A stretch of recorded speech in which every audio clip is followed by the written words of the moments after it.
പിതാവിന്റെയും പുത്രന്റെയും പരിശുദ്ധാത്മാവിന്റെയും നാമത്തിൽ ആമേൻ. എന്റെ പ്രിയപ്പെട്ടവരെ, ഇന്ന് ഡിസംബർ 18-ാം തീയതി വ്യാഴാഴ്ച.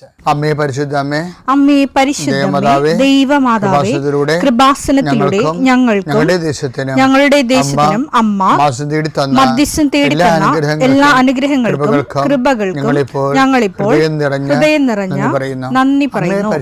അമ്മേ പരിശുദ്ധമ്മേ, ദൈവമാതാവേ, 2004 ഡിസംബർ 7-ാം തീയതി ഉച്ചകഴിഞ്ഞ് 2:30 കൃപാസനത്തിൽ സംഭവിച്ച അമ്മയുടെ പ്രത്യക്ഷപ്പെടലിനെക്കുറിച്ച് തിരുസഭയ്ക്ക് സമർപ്പിച്ചിരിക്കുന്ന പഠനരേഖകളുടെ മേൽ സഭാത്മകമായ പഠനം ആരംഭിക്കുവാൻ ഞങ്ങൾ പ്രാർത്ഥിക്കുന്നു. അമ്മേ പരിശുദ്ധമേ, ഭൂസ്വർലോകങ്ങളുടെ രാജ്ഞിയായ അങ്ങേയ്ക്ക് ഭൗമസംരക്ഷണത്തിനായി പ്രപഞ്ചപ്രകൃതിയെ തന്നെ തിരുസഭ പ്രതിഷ്ഠിക്കുവാൻ ഈ പ്രത്യക്ഷീകരണം വഴി ഇടയാക്കണമേ. പരിശുദ്ധമേ, ജപമാല മാതാവേ, സകല പ്രാർത്ഥനയോടും ചേർത്ത് ഞങ്ങളിപ്പോൾ പ്രാർത്ഥിക്കുന്ന ഈ കുടുംബത്തിന്റെ പ്രത്യേക നിയോഗം പറ മക്കളെ.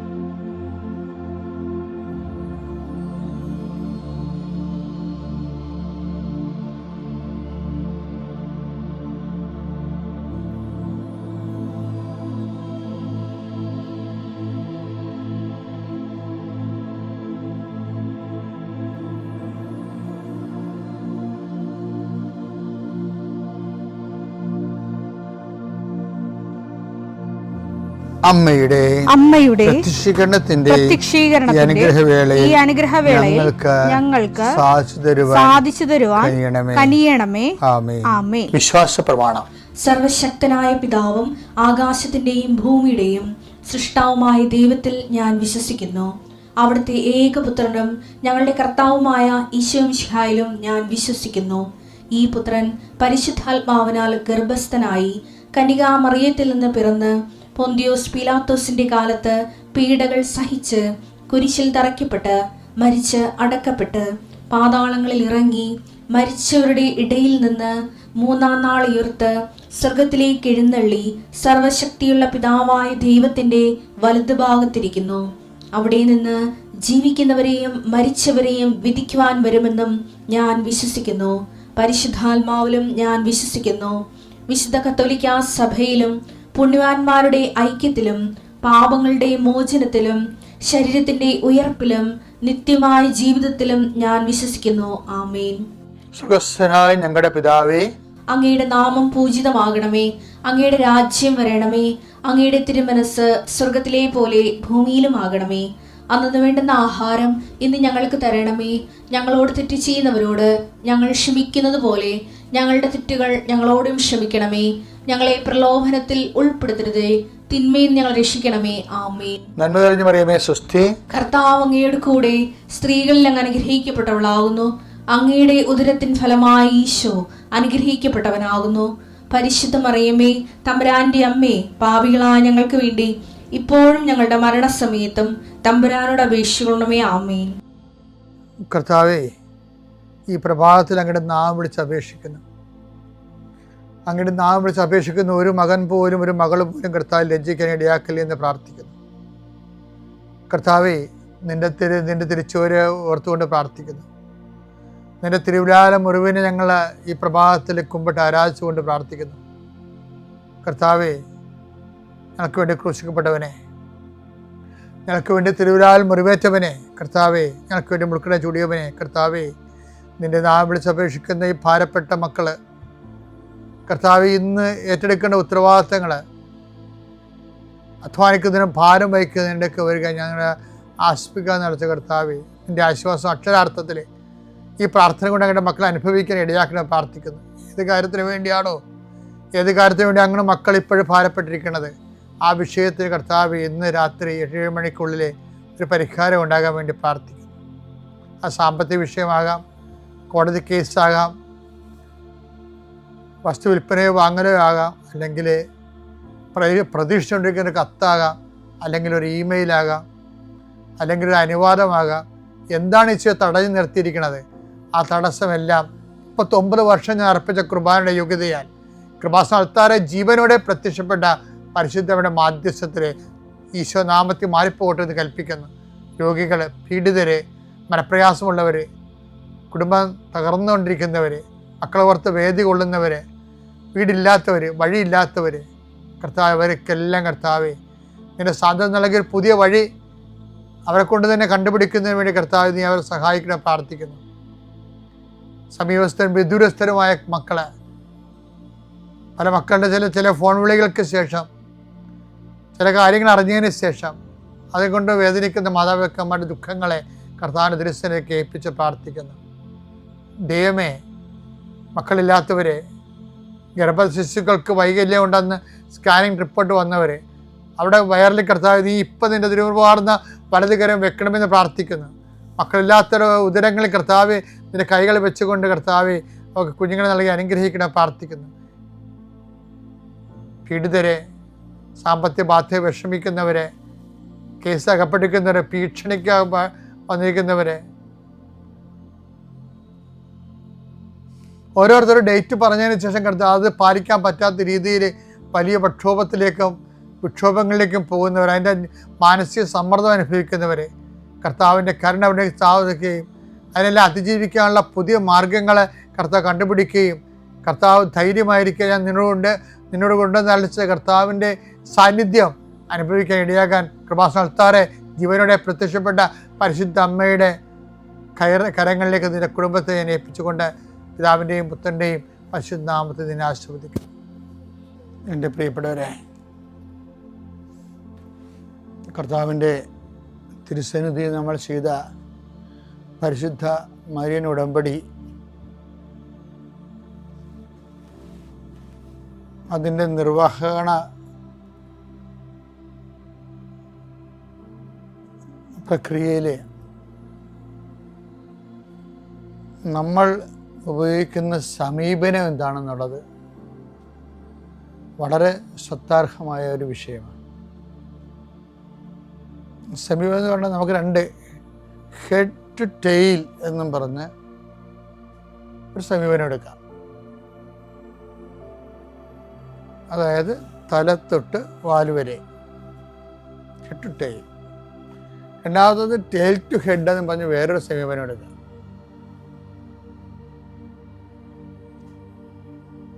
വാല് തൊട്ട് അല്ലെങ്കിൽ വയറ് തൊട്ട് തല വരെ. അപ്പോൾ അത് ശരിക്കും ഉടമ്പടി വരുമ്പോൾ എങ്ങനെ വരുമെന്ന് വെച്ച് കഴിഞ്ഞാൽ നമുക്കറിയാമല്ലോ, ഈ റിജക്ഷൻ റേറ്റ് കൂടുതലായിരിക്കും.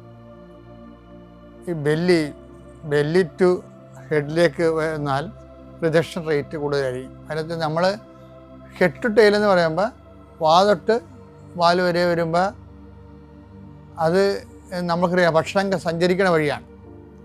ഭക്ഷണം സഞ്ചരിക്കണത്, നമ്മൾ കഴിക്കണത്, ആഹാരം കഴിക്കണത് ബോഡി അക്സെപ്റ്റ് ചെയ്യലേ വരണേ.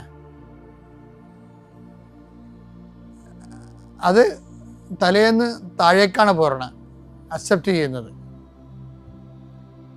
ഇനി റിജക്റ്റ് ചെയ്യണത് എന്താണ്? വയറിൽ നിന്ന് വായിലോട്ട് വരും, ഛർദിൽ ഒക്കെ റിജക്ഷനാണ്. ആഹാരം റിജക്റ്റ് ചെയ്യണത് വായിലൂടെയും വയറിൽ നിന്ന് വായിലൂടെയും, ആഹാരം കഴിക്കുന്നത് വായിൽ നിന്ന് വയറിലേക്കുമാണ്. ഇത് തന്നെയാണ് അപ്രോച്ചിൻ്റെ ഒരു പ്രശ്നമുണ്ട്. റിജക്ഷൻ, ഛർദി എന്ന് പറഞ്ഞാൽ റിജക്ഷൻ അല്ല, ആഹാരം റിജക്റ്റ് ചെയ്യല്ലേ. ഇതുപോലെയാണ് നമ്മുടെ ഉടമ്പടിയിലും ഒരു സമീപനം വെച്ചാൽ, ദൈവത്തിന് തല എന്ന് പറഞ്ഞ കാരണം ദൈവം. അപ്പോൾ ദൈവത്തിന് പ്രാധാന്യം കൊടുത്ത് വേണം നമ്മൾ നമ്മുടെ ആവശ്യങ്ങളെക്കാൾ ഉപരി ദൈവത്തിന് പ്രാധാന്യം കൊടുത്ത് വേണം നമ്മൾ ഉടമ്പടി. കാര്യം ഉടമ്പടിയിലുള്ള എന്താണ്? അവൻ പറയുന്നത് പോലെ ചെയ്തു കൊള്ളാമെന്നല്ലേ. അപ്പം ചെയ്തു കൊള്ളാമെന്നുള്ളത് ചെയ്യണത് ആരാണ്? നമ്മളാണ്. പക്ഷെ ആദ്യം പറയുന്നത് എന്താണ്? അവനാണ് ആദ്യം. അപ്പം പ്രയോറിറ്റി ദൈവത്തിനാണ്. അവൻ പറയുന്ന പോലെ ചെയ്തു കൊള്ളാം. അപ്പം ചെയ്യണം നമ്മൾ, പ്രയോറിറ്റി ദൈവത്തിനാണ്. അപ്പം അതുകൊണ്ടാണ് ഈശോ പറഞ്ഞത് ആദ്യം നിങ്ങൾ, മത്തായി 6:33, നിങ്ങൾ ആദ്യം അവിടുത്തെ രാജ്യം, അതാണ് ഹെഡ്, അവിടുത്തെ നീതിയും അന്വേഷിക്കുക, അതോടൊപ്പം മറ്റുള്ളവയെല്ലാം നിങ്ങൾക്ക് ലഭിക്കും. അപ്പൊ അത് അക്സെപ്റ്റ് ചെയ്യുകയാണ്. ഇനി ഇത് റിജക്റ്റ് ചെയ്യണമെന്ന് വെച്ച് കഴിഞ്ഞാൽ ആദ്യം ആൾക്കാരെ അടയാളങ്ങൾ അന്വേഷിക്കും, അപ്പം റിജക്ഷൻ വരും. കർത്താവ് പറഞ്ഞില്ലേ, നിങ്ങളെ അടയാളങ്ങൾ കണ്ടത് കൊണ്ടാണ് എനിക്ക് മറ്റു സ്ഥലങ്ങളിലെയും പ്രസംഗിക്കേണ്ടിയിരിക്കുന്നതെന്ന് പറഞ്ഞുകൊണ്ട് കർത്താവിൻ്റെക്ക് എന്ന് അപ്പം വർദ്ധിപ്പിച്ച ദിവസം രാത്രി പകല് ആൾക്കാർ വന്നപ്പോൾ ആൾക്കാരെ റിജക്റ്റ് ചെയ്യണില്ലേ? യോഹന്നാൻ 6:26 സത്യം സത്യമായി ഞാൻ നിങ്ങളോട് പറയുന്നു, അടയാളങ്ങൾ കണ്ടതുകൊണ്ടല്ല അപ്പം ഭക്ഷിച്ച് തൃപ്തരായതുകൊണ്ടാണ് നിങ്ങൾ എന്നെ അന്വേഷിക്കുന്നത്. അപ്പോൾ എന്നിട്ട് നമുക്ക് മറ്റു സ്ഥലങ്ങളിലേക്ക് പോകാമെന്ന് പറയും. അവിടെയും എനിക്ക് പ്രസംഗിക്കേണ്ടിയിരിക്കുന്നു. നമുക്കൊരു ചെറിയൊരു സംഭവം കാണാം. അതായത് കർത്താവിൻ്റെ അടയാളങ്ങൾ ലഭിച്ച ആൾക്കാരുണ്ട്. രോഗം സുഖപ്പെടുത്തിയവർ, അപസ്മാര രോഗം സുഖപ്പെടുത്തിയവർ, പിശാച് ബാധിച്ച് മാറ്റിയവർ, ഇങ്ങനെ കുറേ അനുഗ്രഹാനുകൂല്യം ലഭിച്ച ആൾക്കാരെ വീണ്ടും കർത്താവിൻ്റെ തിരക്ക് വരും. അപ്പോൾ കർത്താവ് റിജക്റ്റ് ചെയ്യും. അപ്പോൾ അതറിയണമെങ്കിൽ നമുക്ക് മർക്കോസിൻ്റെ 1:32, 33, 34 വായിക്കണം. അന്ന് വൈകുന്നേരം സൂര്യാസ്തമയമായപ്പോൾ രോഗികളും പിശാച് ബാധിതരുമായ എല്ലാവരെയും അവർ അവന്റെ അടുത്ത് കൊണ്ടുവന്നു. നഗരവാസികളെല്ലാം വാതിൽക്കൽ സമ്മേളിച്ചു. വിവിധ രോഗങ്ങൾ ബാധിച്ചിരുന്ന വളരെ പേരെ അവൻ സുഖപ്പെടുത്തി അനേകം പിശാചുക്കളെ പുറത്താക്കി. പിശാചുക്കൾ തന്നെ അറിഞ്ഞിരുന്നത് കൊണ്ട് സംസാരിക്കാൻ അവരെ അവൻ അനുവദിച്ചില്ല. അതിരാവിലെ അവൻ ഉണർന്ന് ഒരു വിജന സ്ഥലത്തേക്ക് പോയി. അവിടെ അവൻ പ്രാർത്ഥിച്ചുകൊണ്ടിരുന്നു. ശിമയോനും കൂടെ ഉണ്ടായിരുന്നവര് അവനെ തേടി പുറപ്പെട്ടു. കണ്ടെത്തിയപ്പോൾ അവർ പറഞ്ഞു, എല്ലാവരും നിന്നെ അന്വേഷിക്കുന്നു. അവൻ പറഞ്ഞു, നമുക്ക് അടുത്ത പട്ടണങ്ങളിലേക്ക് പോകാം. അവിടെയും അതാണ് റിജക്റ്റ് ചെയ്യണ്ട. ഇപ്പം തലേ ദിവസം രാത്രി സംഭവിച്ച രോഗസൗഖ്യങ്ങളൊക്കെ അറിഞ്ഞുകൊണ്ട് ജനങ്ങൾ വീണ്ടും പിന്നെയും രോഗസൗഖ്യത്തിനാണ് വരുന്നത് കർത്താവിൻ്റെ അടുത്ത്. അതായത് ഇതാണ് ഞാൻ പറഞ്ഞത്. അതായത് ഹെഡ് ടു ടെയിൽ എന്ന് ഞാൻ പറഞ്ഞില്ലേ, ദൈവത്തിൽ നിന്ന് വിഷയങ്ങളിലേക്ക് വരാം നമുക്ക്. പക്ഷേ വിഷയങ്ങളും ദൈവത്തിലേക്ക് പോകാൻ പാടായിരിക്കും. ആൾക്കാർക്ക് ചിലപ്പോൾ വിഷയങ്ങളൊക്കെ ദൈവത്തിൽ പോകത്തില്ല. ആൾക്കാർ രോഗശാന്തി കഴിഞ്ഞ രാത്രി രോഗശാന്തി കിട്ടിയ ആൾക്കാർക്ക് വീട്ടിൽ പോയി കിടന്നുറങ്ങുകയാണ്. ദേ ഡസൻ വാണ്ട് ഗോഡ്. ദൈവത്തിന് അവർക്ക് ആവശ്യമില്ല. അതുകൊണ്ടാണ് ഈശോ പറഞ്ഞത് അവർ റിജക്റ്റ് ചെയ്യണത്. ദൈവത്തിന് ആവശ്യമില്ലാതെ അനുഗ്രഹങ്ങൾ മാത്രം ആവശ്യപ്പെട്ട റിജക്ഷൻ്റെ സാധ്യതയുണ്ട്. അതാണ് ഈശോ പറയണത്. അതാണ് 1:38 വായിച്ചേ, മർക്കോസ് 1:38 വായിച്ചേ. അവൻ പറഞ്ഞു നമുക്ക് അടുത്ത പട്ടണങ്ങളിലേക്ക് പോകാം. അടുത്ത പട്ടണങ്ങളിലേക്ക് അതായത് ഇവരെ വിട്ടു, വഴിയിൽ വിട്ടു. അവിടെയും എനിക്ക് പ്രസംഗിക്കേണ്ടിയിരിക്കുന്നു. അതിനാണ് ഞാൻ വന്നിരിക്കുന്നത്. ഈശോയ്ക്ക് ഇതിനെക്കുറിച്ച് വ്യക്തതയുണ്ട്. അത് നമുക്കും വ്യക്തത ഉണ്ടാകണം, സഭയ്ക്കും വ്യക്തത ഉണ്ടാകണം. ഈശോ എന്തിനാണ്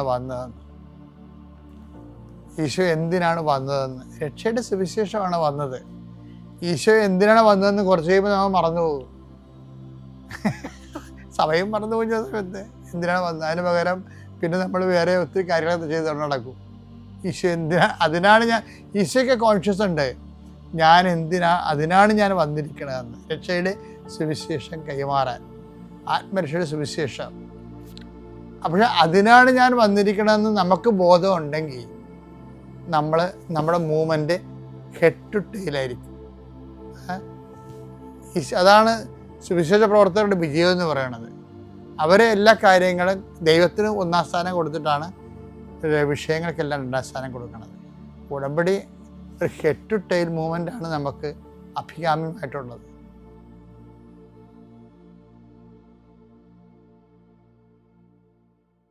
അത്യപൂർവ ദൈവാനുഭവങ്ങൾ ഇനി നിങ്ങൾക്കും സ്വന്തം.